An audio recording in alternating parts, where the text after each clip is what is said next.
ই হ'ল হাতৰ চৰু, তাক ইংলিছত কোৱা হয় হেণ্ডি। হেণ্ডি।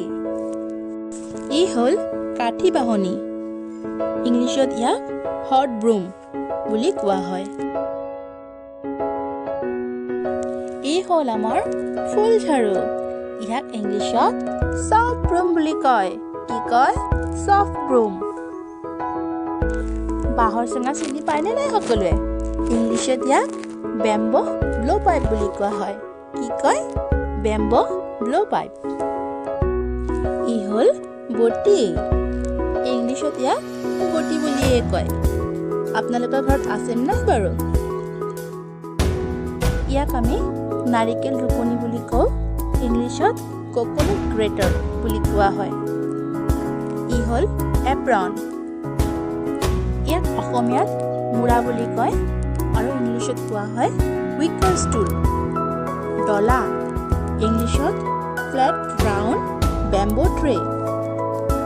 বহিবৰ বাবে পীৰা, ইংলিছত উড ফুটষ্টুল। ই চপষ্টিক, সল্ট চেলাৰ, কুলা উইননিং পেন, দালি চেনি ইত্যাদি বস্তু সংৰক্ষণ কৰি ৰাখিবৰ বাবে ব্যৱহাৰ কৰা টেমা, ইংলিছত কেনিষ্টাৰ বুলি কোৱা হয়। কি কয়? কেনিষ্টাৰ। ফুড কভাৰ,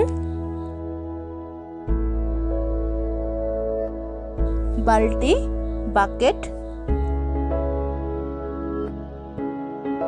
সিংক,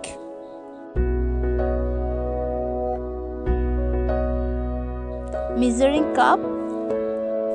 আশা কৰোঁ ভিডিঅ'টো চাই কিছু হ'লেও আপোনালোকে উপকৃত হ'ব। ভিডিঅ'টো ভাল লাগিলে লাইক কৰিব, কমেণ্ট কৰিব, শ্বেয়াৰ কৰিব আৰু ছাবস্ক্ৰাইব কৰিব। আজিৰ কাৰণে বাই বাই।